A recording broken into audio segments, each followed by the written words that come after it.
And thank you very much for attending, everyone, the virtual open day of the Institute of Risk Management. My name is Daniel, and I work in the Membership and Student Services Department, and I will be hosting today. With me, I have Sophie McDermott and Hellen, who are both our top, part of our top students rank. So Sophie is the top global student, and Hellen is the top Africa student.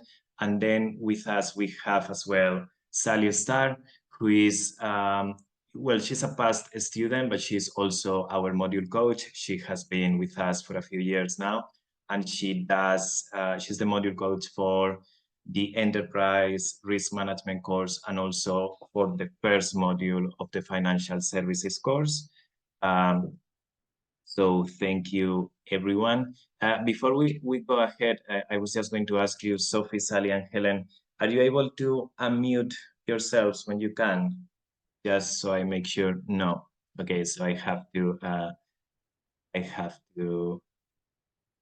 do it myself. So sorry, I will just do it now. Oh, yeah, I can hear Sophie.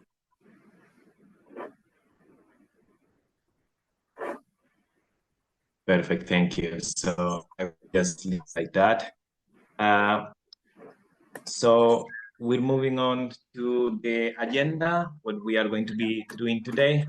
So right now it's just, right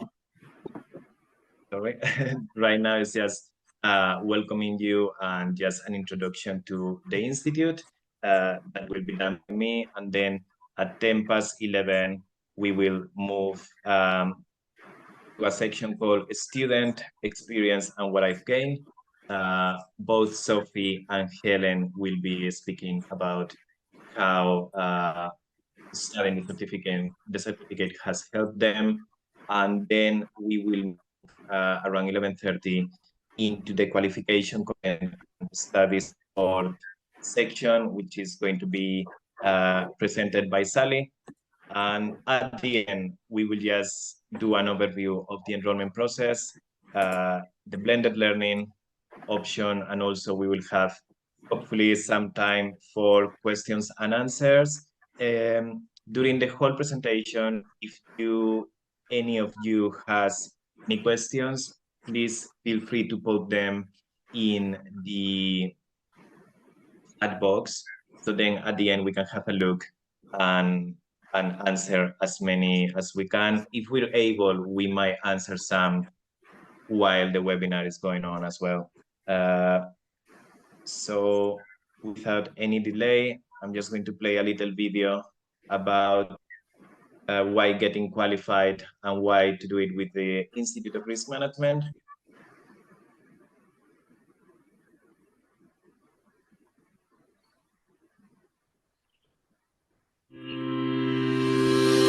Change. It's constant. It's challenging. And navigating through change requires a great deal of resilience, being proactive instead of reactive, minimizing losses and maximizing returns, making quick yet analytical decisions. A decade ago, these were handled by insurance brokers and risk managers using traditional strategies with limited budgets. But today, risk management is not just restricted to insurance and finance. It has evolved into enterprise risk management, which covers enhanced decision-making skills necessary to navigate through risks and challenges. Sorry, I stopped it by accident. Across departments. Previously, companies have survived crises because their CEOs and risk managers worked strategically together, thus heightening corporate and regulatory attention towards IRM. The focus is now on responses instead of reactions. Australia, USA, Singapore, the UK, Brazil, Mexico, Africa, and now India all have mandates that enforce risk committees at board levels. Yet, why have so many companies not integrated IRM into their structures? Because IRM is not a cookie-cutter approach. IRM is a pathway towards becoming a certified risk professional and IRM fellow. Align your career with the world's demands. Assess risks from a 360-degree perspective. Adopt IRM into your organization. Associate with a network of qualified professionals, business leaders, and chief risk officers. Get qualified with IRM Global Qualifications today. Perfect. So I am very happy that that worked, because every time we have done the video, the sound was never working. So finally we were able to do it. Okay, so that was just a little introduction of the Institute, what we do, and why it's important to study risk management today. Here we can see what a risk management professional would need nowadays. I mean, obviously, this is just a summary, and it's our opinion. There might be other things that are also needed. As you can see, technical knowledge, obviously, it's fundamental to have to be aware of the risk management frameworks and processes, standards, techniques. All that, by the way, we have a lot of it on our website. We have plenty of frameworks and standards that risk managers work with. And if you are a student or a member, you can access all this material. Sector knowledge. So obviously, risk managers need to be aware of the context and best practices of risk management in their sector. Professional knowledge, how other business functions operate and integrate and interact with risk management. Organizational knowledge too, how one's organization works and the culture. And then obviously some self-knowledge that you would need in any profession. Communication skills, influencing, negotiating are some of the skills that you would need as a risk manager. These are some of the courses that we have. So, well, actually, this is all the courses that we have in the qualifications department. So our long courses. We have the International Certificate in Enterprise Risk Management, which is our most popular, and we will be talking about it today. We also have the Financial Services Risk Management course. We will also speak about it today. And then we have the Digital Risk Management Certificate, Certificate in Operational Risk Management that is quite popular as well. And last, we have the International Diploma in Risk Management, which is to be able to enroll in the diploma, first you need to complete either the Enterprise Risk Management course or the Financial Service course. And basically, it's a more in-depth approach after you have done either of these courses. These are some of the companies that the Institute works with. So we have a lot of corporate clients, as you can see, BBC, Nationwide, Santander, some companies that we all know. They send regularly students to us, so they can get professionally qualified. And then this slide shows basically the progress that you can have in the Institute. So starting at the bottom, you can do courses with the training department that are between 1 and 5 days. If you do courses with us, with the qualifications department, they're a bit longer, so you could do them in around a year. And for example, when you do any of the international certificate courses, which are enterprise risk or financial services, that would already give you a professional denomination, the postnominal IRMCert. And then once you have achieved that, you would be able to enroll in the diploma. As I mentioned before, the diploma is more in-depth, so you have a maximum of 3 years to study it. After you have achieved the diploma, you would get the postnominal grad IRM. And if you have had that and also have 3 years of experience, you can then become a certified member. And after 2 years of having the certified member postnominal, you can also become a certified fellow, which is our highest membership degree. You would need 2 years as certified and also 8 years of professional experience. Is the sound okay? Can everyone hear me okay? Okay, because I can hear quite a lot of noise in the background. I would ask if anyone is with the mic on and they see that they have any noise in the background. If you can, guys, mute yourself, that would be fantastic. So everyone can hear properly. Then after this, I introduced her at the beginning of the presentation, but please joining me welcoming Sophie McDermott. As I said before, she was our top global student in the last session, and she works as an insurance and claims advisor in National Grid in the UK. And she's just going to speak a little bit about how what her experience was doing the course and how it has helped her. So there you go, Sophie. Thank you. Yeah, for me, working in-house in insurance, it was really good to do the course just to get that wider understanding of the ERM model and the frameworks so that I could speak in the same language with my ERM colleagues. So that was really helpful for me. And particularly the course, I found it was really a good community where you have the forum so you can speak to other students. So that was good because I was the only one in my organisation doing the qualification at the time. So it was really nice to have that community to ask questions, have Sally available if there was any sort of, if you weren't clear on how to answer things and how to go about it. So I found that really beneficial. And definitely the mixture of content was really engaging, where we had the videos and the Moodle content and then the textbook, different articles. That was really helpful as well. So there's all different ways to learn rather than just sort of the one format. So yeah, I found it really useful, really helpful. Amazing. I was going to ask Sophie, so you mentioned that in your company you were the only one doing the course. Was this joining the course was something that you wanted to do, or in your company they suggested that maybe you could study it, or what was the process for you to decide joining?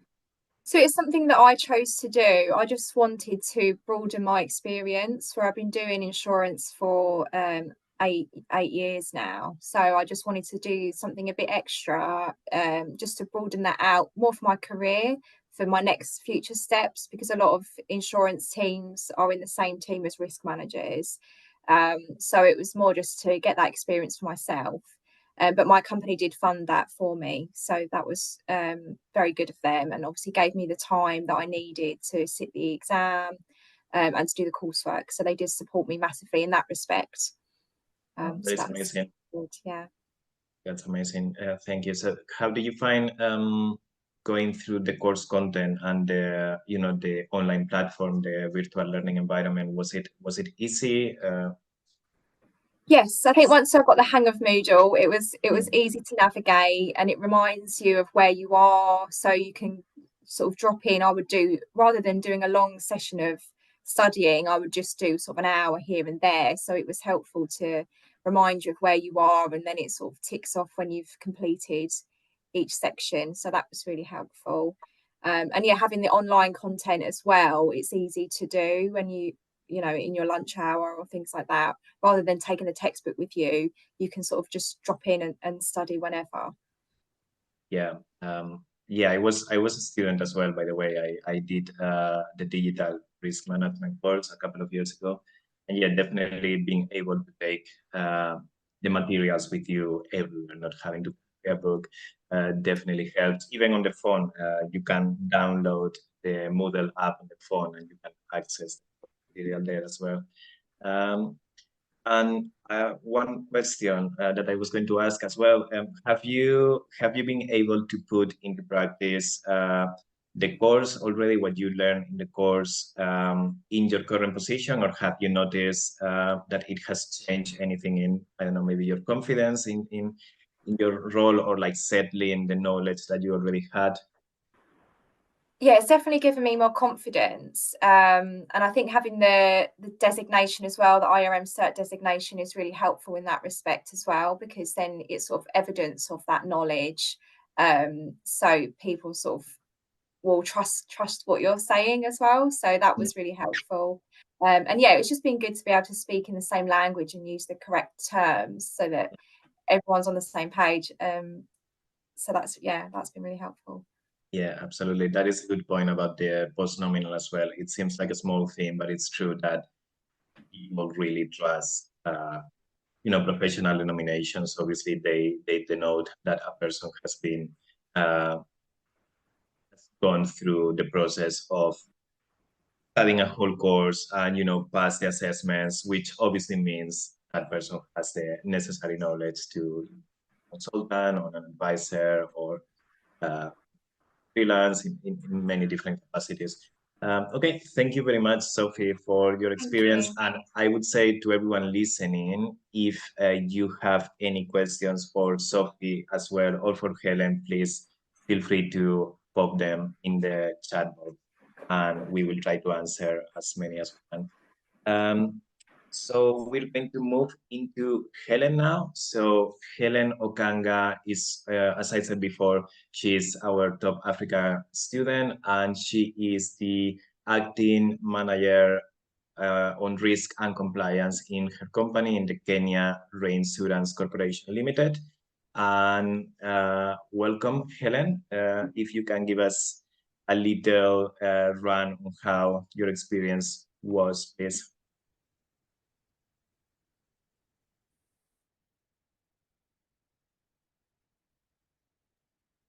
Okay, thank you, Daniel.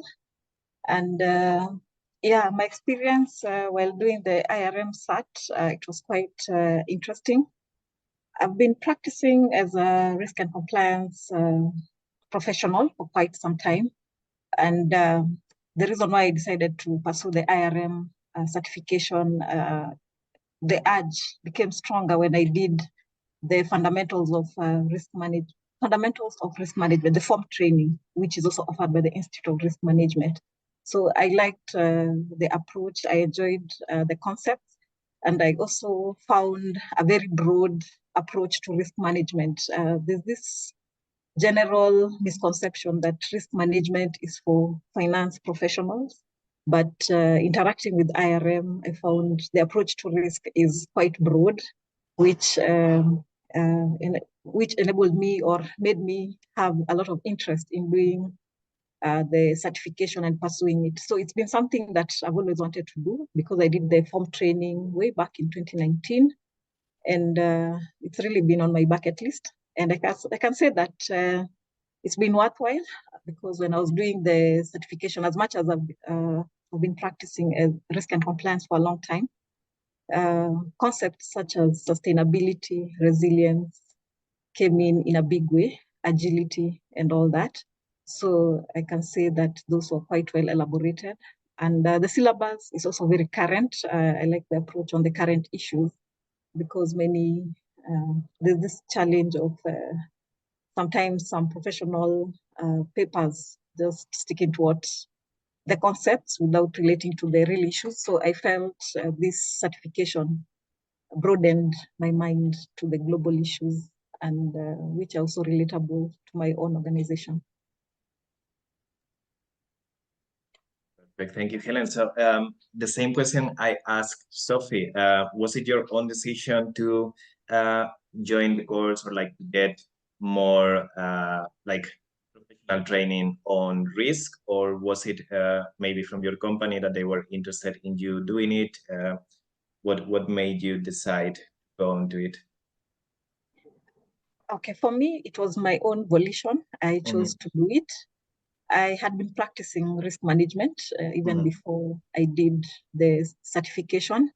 So I felt that getting the certification would validate what I know and also give me more confidence, just showing to the world that I actually appreciate this concept. And as much as I was practicing, I can say I still learned a lot of new things. So yes, it was really my own initiative. I can say that.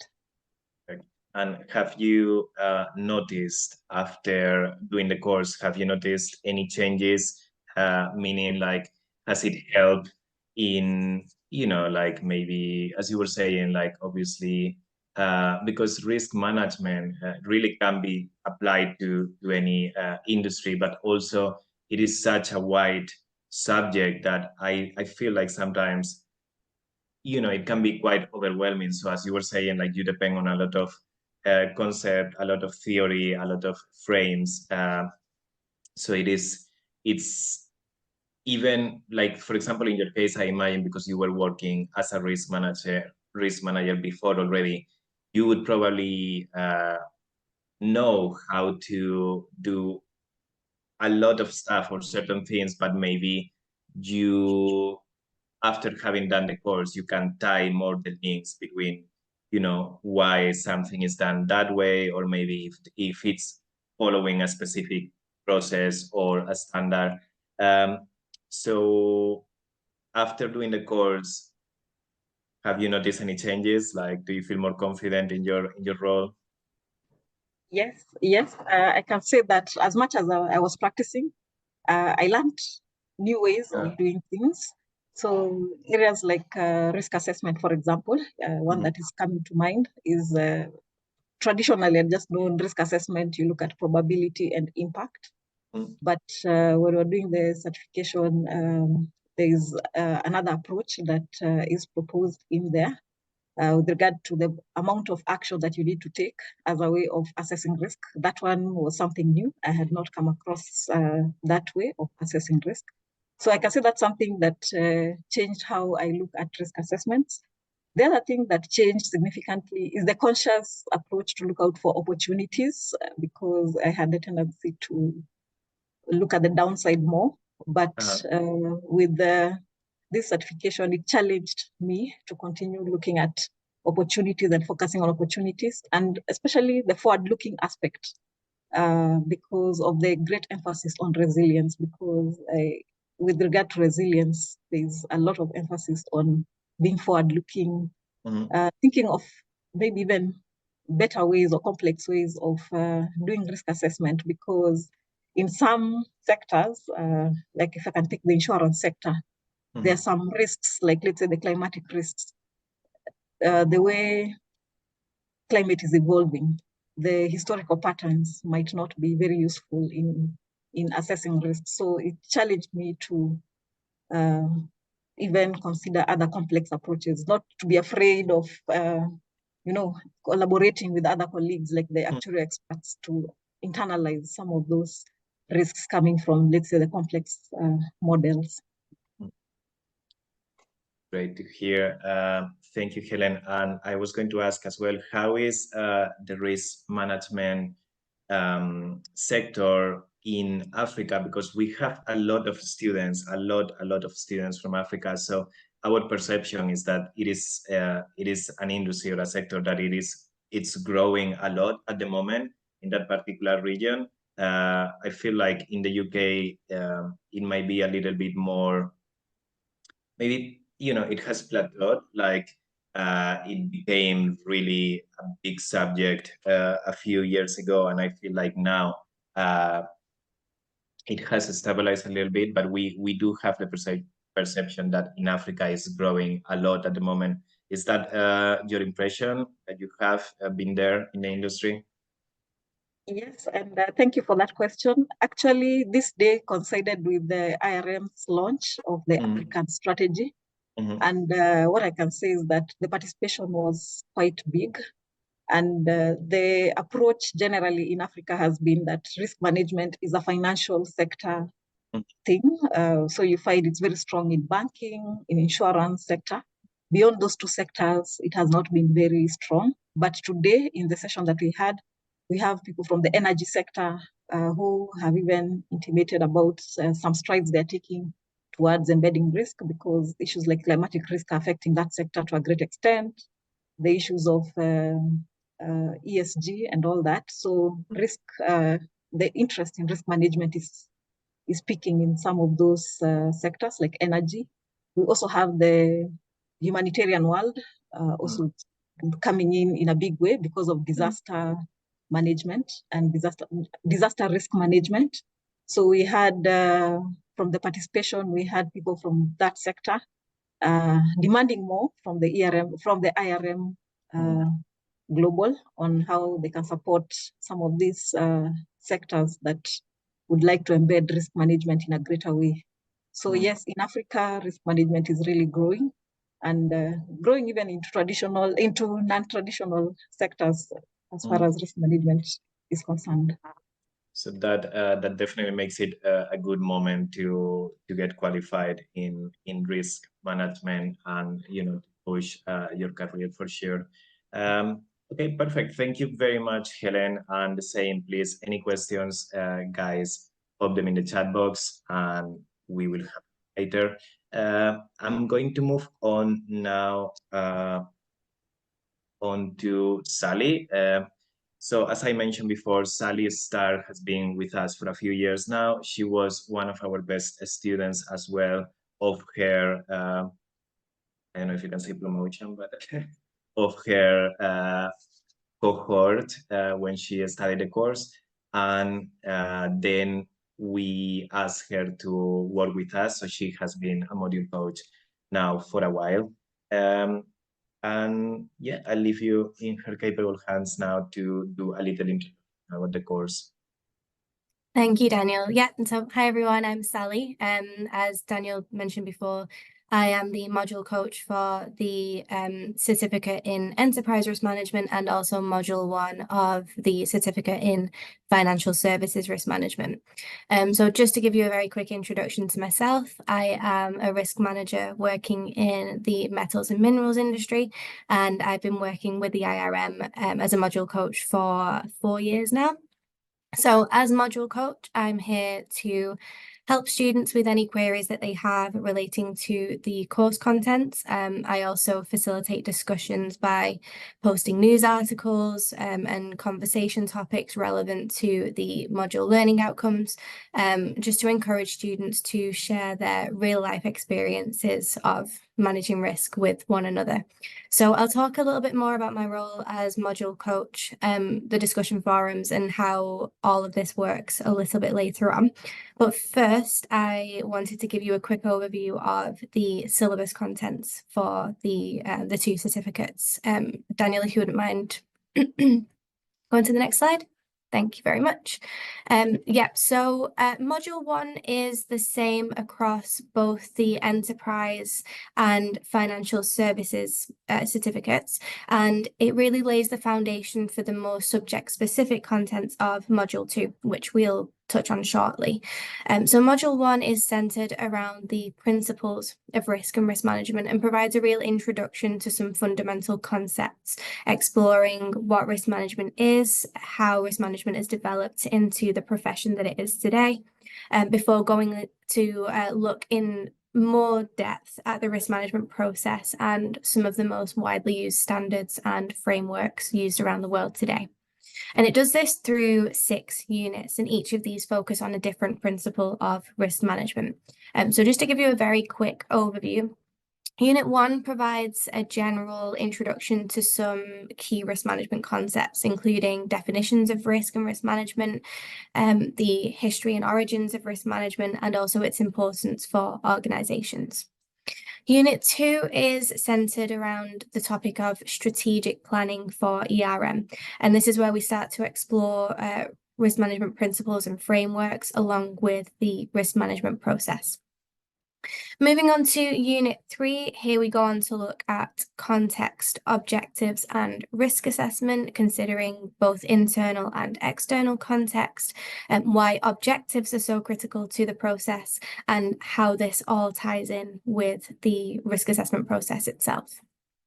Moving on to Unit 4, this one is all about managing, monitoring and reporting risks. So here we explore what happens once we've identified our risks in order to ensure that they are then managed and communicated effectively going forward. In Unit 5, we go on to look at risk culture and appetite, examining the influence that people have on the risk management process. And then finally, Unit 6 introduces the topic of corporate governance and risk assurance with an exploration of corporate governance requirements across various countries and sectors. Now, in terms of the assessment format, Module 1 is assessed by way of one exam and one written assignment. The exam is 90 minutes long. It consists of 60 multiple choice questions, and it takes place electronically at a Pearson VUE examination centre. And the exam makes up 40% of the marks for Module 1. And then the second form of assessment is a 2,000-word essay, which involves a critical evaluation of a set topic. So the written assignment asks you to demonstrate application of your knowledge of the course contents to a practical problem. And the assignment makes up the remaining 60% of the marks for Module 1. And just one thing to note here, you do have to gain a minimum pass mark in both the exam and the assignment in order to pass Module 1. Next slide, please, Daniel.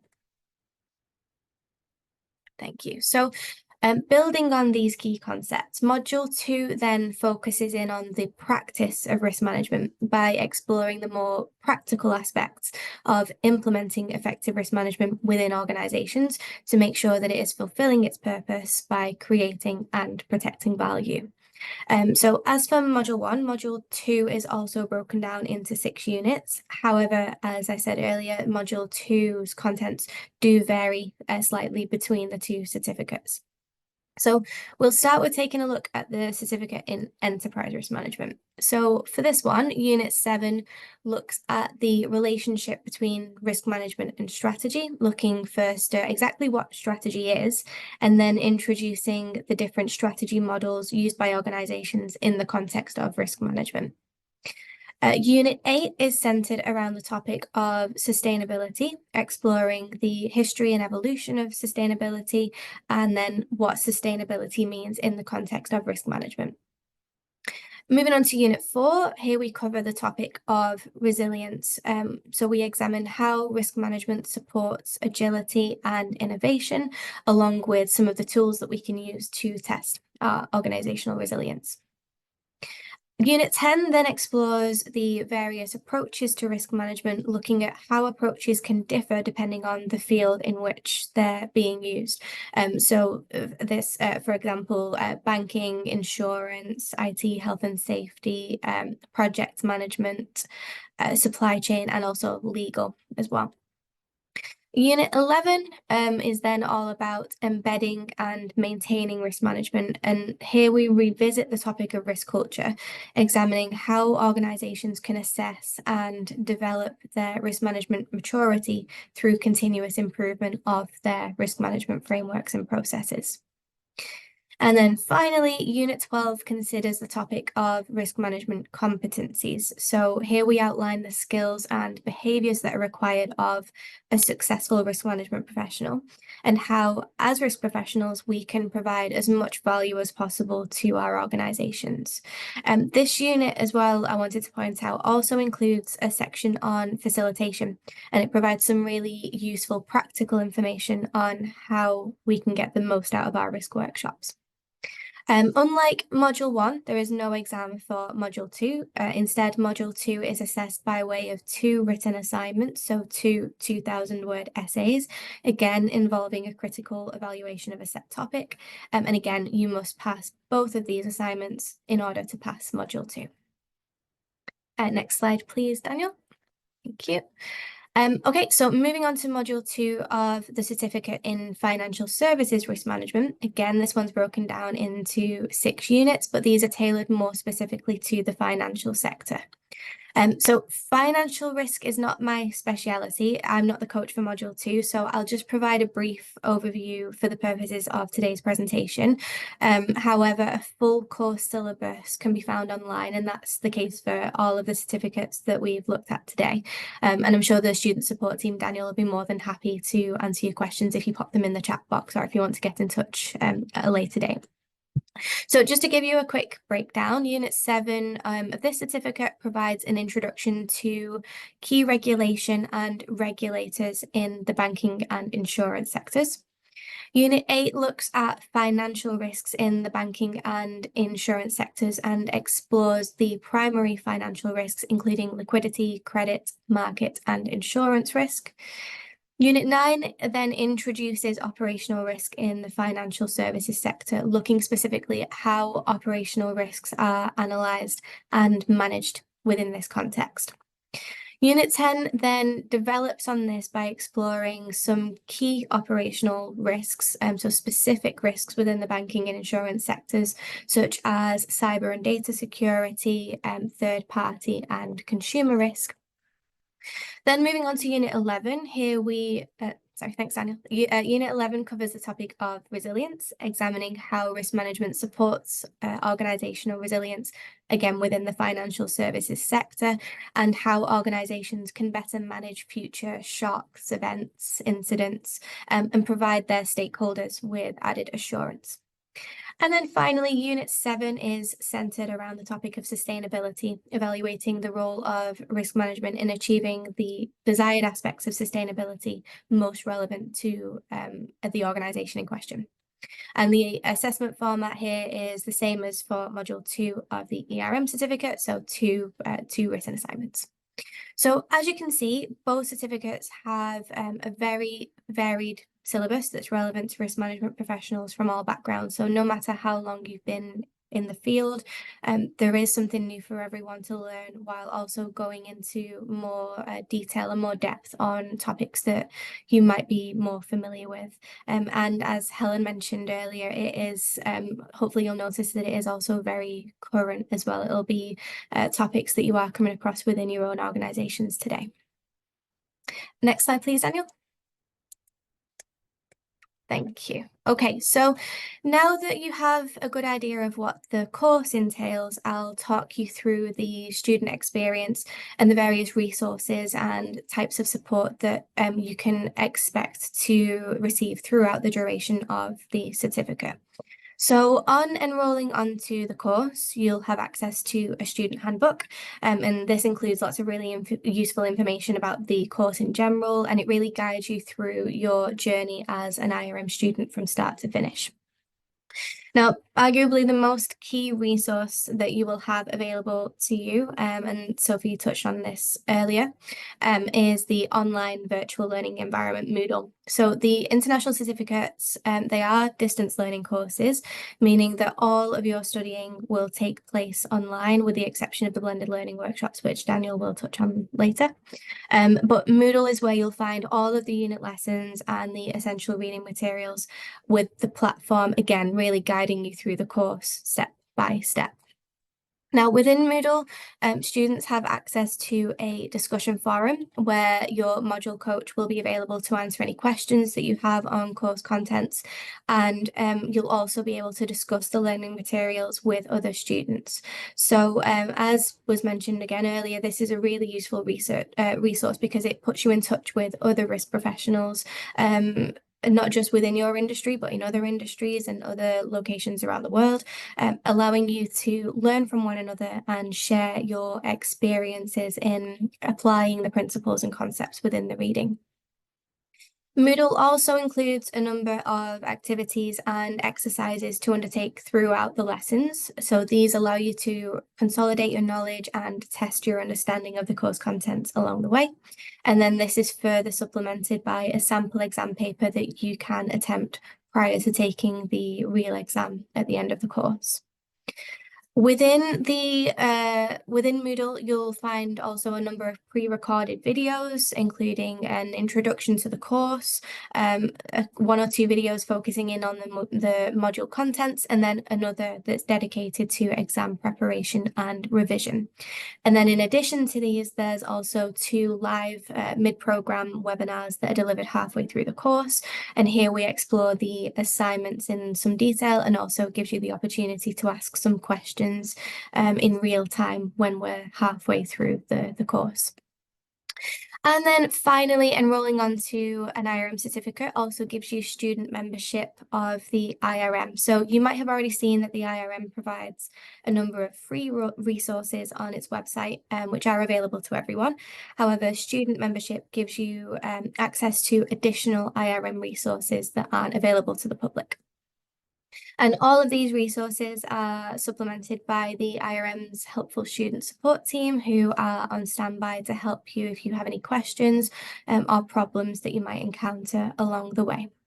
So as you can see, the certificates are quite different from many other distance learning courses, in that while they do, of course, involve a fair amount of reading, but your learning is supported by a wide range of resources in various formats to cater for people's different learning styles and preferences.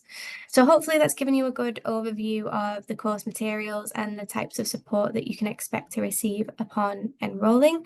I'll now hand you back over to Daniel, who's going to talk you through the enrolment process and the blended learning workshop options. Thank you very much, Sally.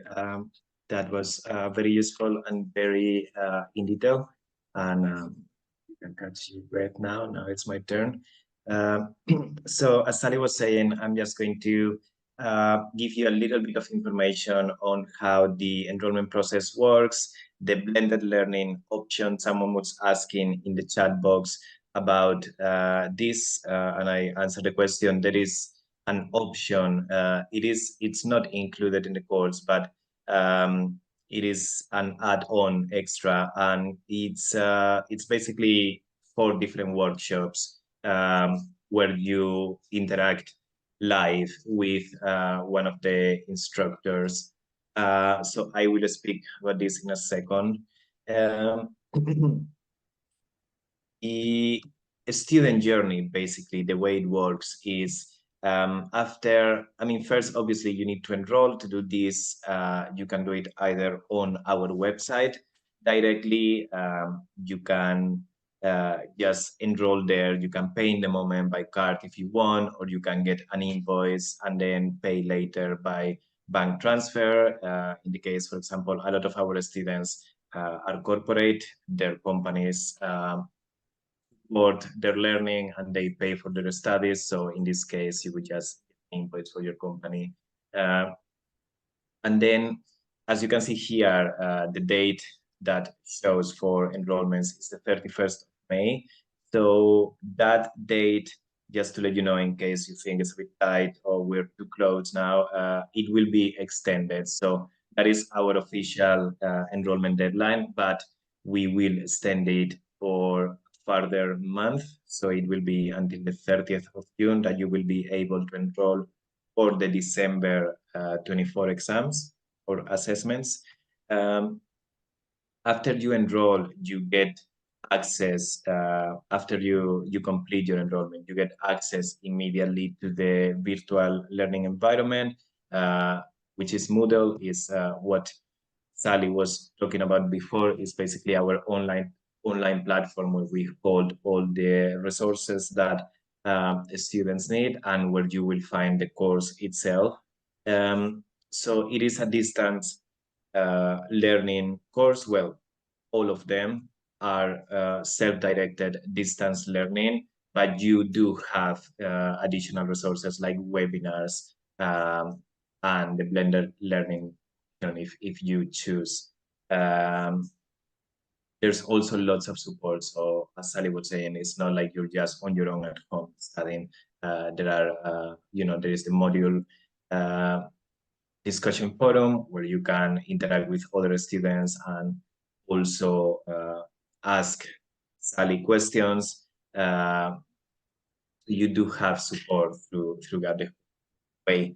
Then after you study the course, it would just be a matter of taking your assessments. So obviously in December 24, because you study both modules at the same time, module 1 and module 2, in December 24, you will need to pass the exam for module 1, and then you will need to submit 3 assignments, 1 assignment for module 1 and 2 assignments for module 2.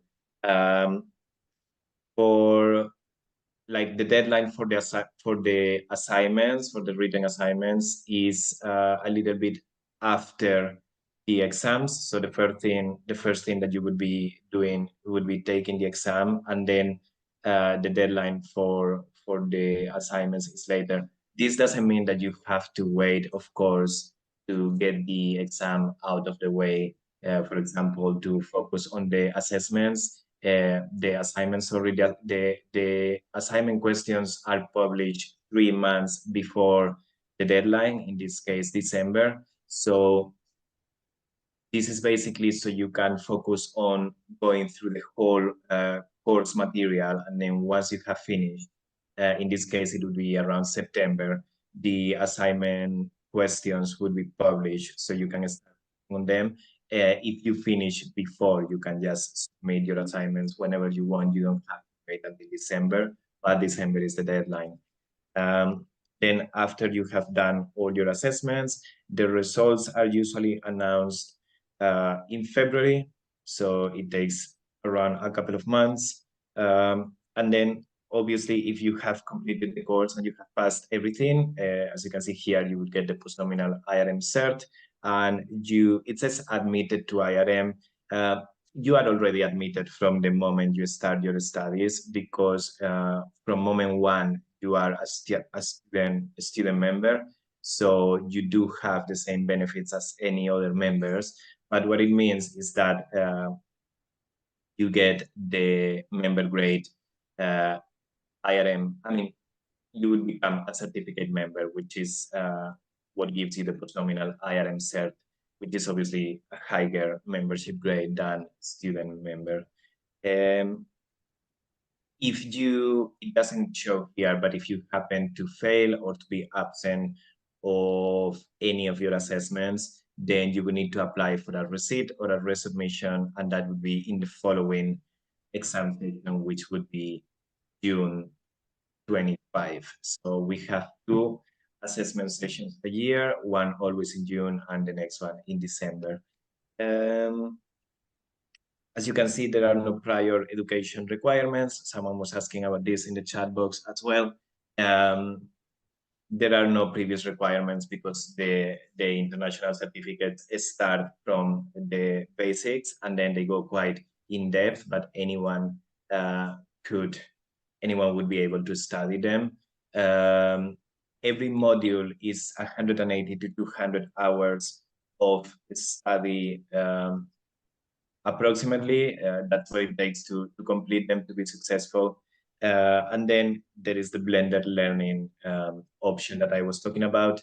There is a slide on this after, I believe. Yeah, exactly. So the blended learning, as I was saying before, it's not included in the course fee. This is an add-on option. And some students prefer to have additional support to do the course because maybe distance learning, maybe they've never done it, or maybe they just feel that they can really use that extra support to feel a little bit more accompanied in their studies. So the way the blended learning is structured, it's you have 4 different workshops, and these are during the term. So when I say the term, if you want to enroll in the course, as I was mentioning earlier, you are able to do it until the end of June. And for us, officially the term or the study time starts on the 1st of July.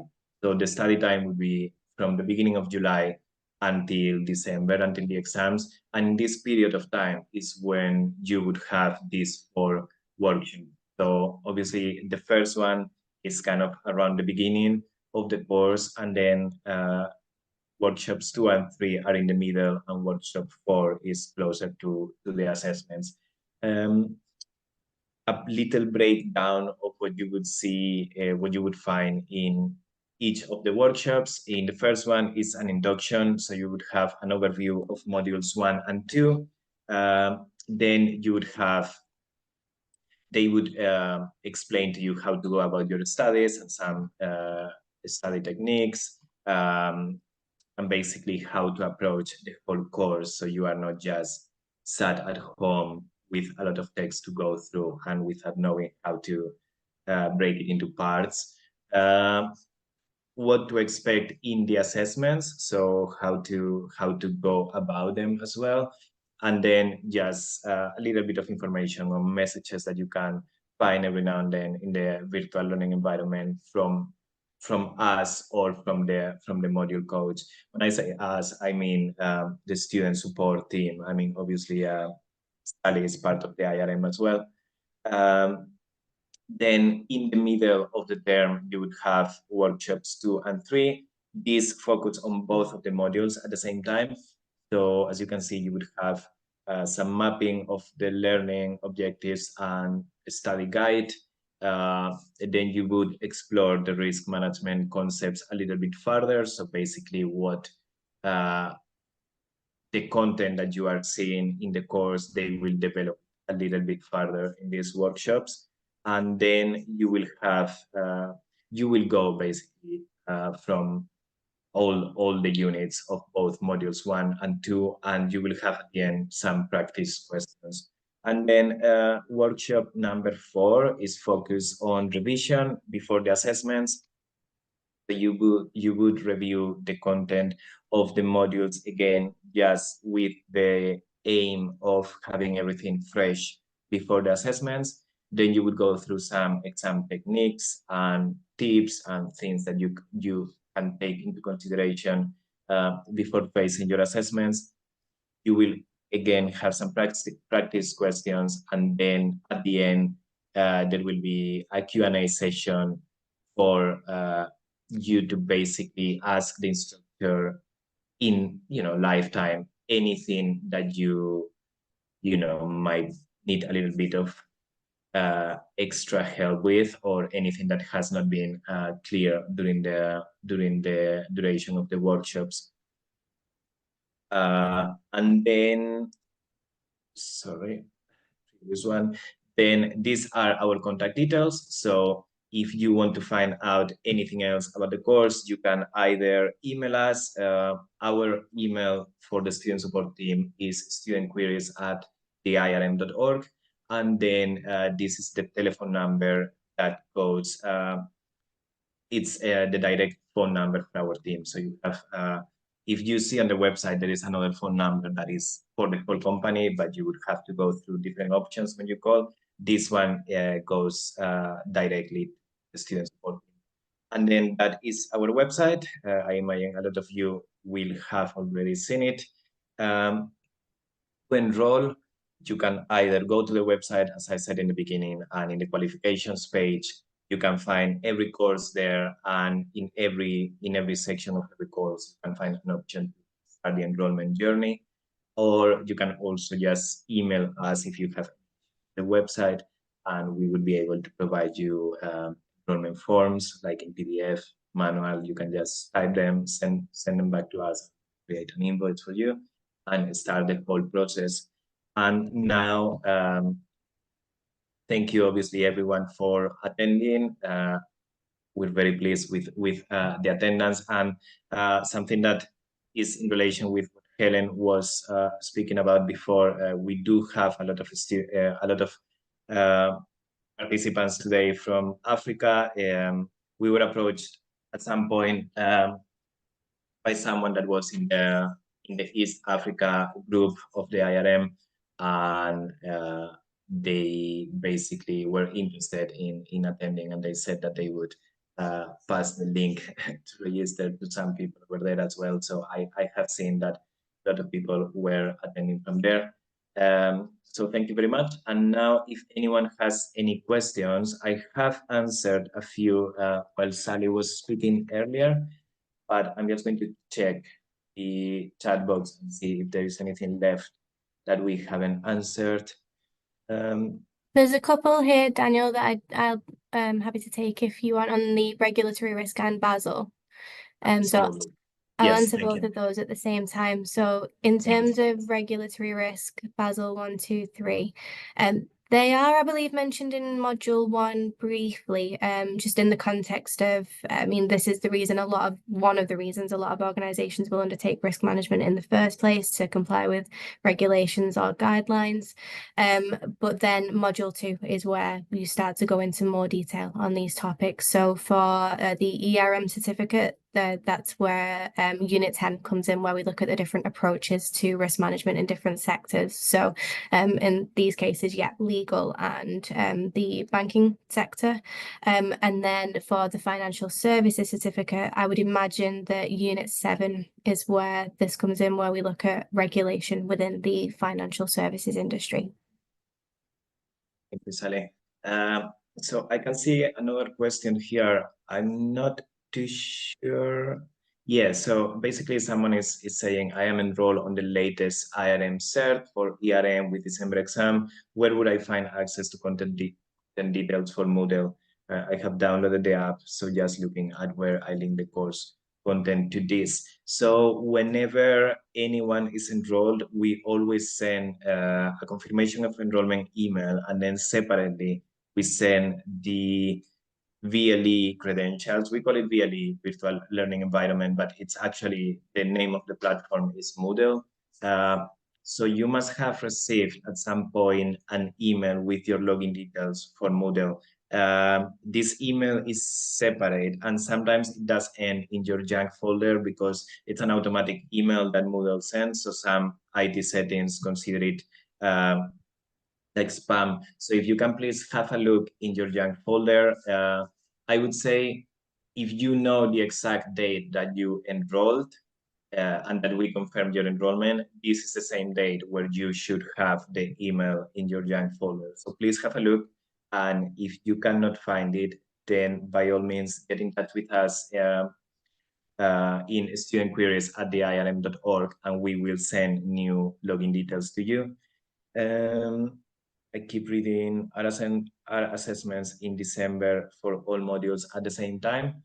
Yes, so the course has obviously 2 modules. As I was saying before, they're taking at the same time. So the exam is usually at the end of November, beginning of December, and then you would have 3 written assignments, sorry, that you need to submit before. I don't have the specific date now, but it is in December. So I think it's maybe the 12th of December. But as I was saying before, this doesn't mean that you have to focus on everything at the same time. I think most students, what they do is they go through the whole course content, and then obviously, while you go through it, you're already preparing for the exam, because the exam, it's multiple choice question, and it's more a matter of understanding the course content and memorizing. And then once they have gone through the whole course content and the written assignment questions are published, then they start working on this. As I said before, this would be from September. So you would have 3 months to work on the assignments, but obviously they are based on the content that you have been studying for a while before that. The cost of the certificate is £2,370 in the UK. The price for low GDP countries, I need to come out of the full screen 1 second, sorry, so I can check that. But it is 1,895, if I'm not mistaken, for low GDP countries. Then are there any other questions? I think there are. There are actually quite a lot, so I'm not sure if we are going to be able to answer all. I will answer a couple more, and then because it's already past 12, we would have to leave.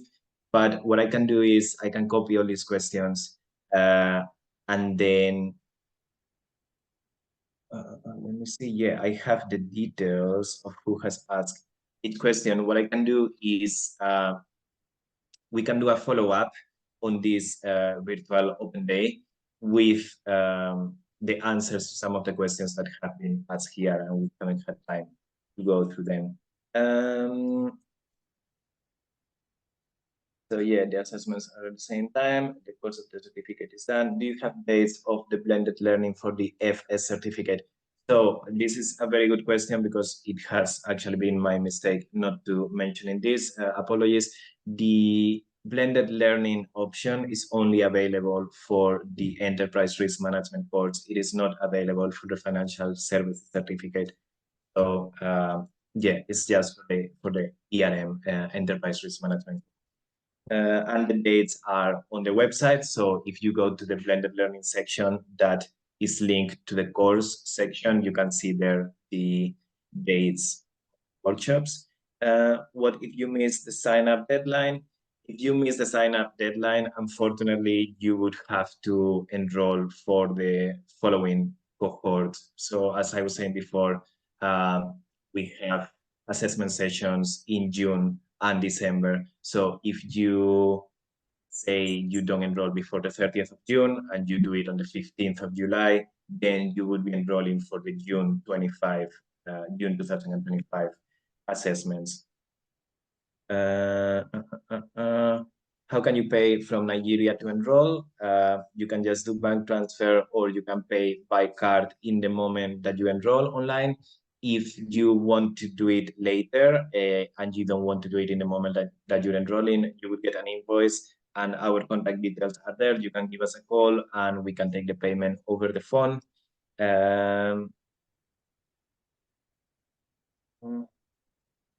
How do you submit written assignments? Is it in exam settings? So the written assignments, you submit them through the virtual learning environment. So there is an option, there is a section with plenty of instructions on how to go about your assignments and how to go about uploading them. And it will be literally just uploading the file once you have completed it, but you have very specific instructions in the virtual learning environment. Just to add to that one, sorry, Daniel, Yes. just in case this is what they're asking. So you have a good few weeks to complete those assignments. So it's not a case, it's not an exam. It's I think you have 12 weeks to complete the assignments.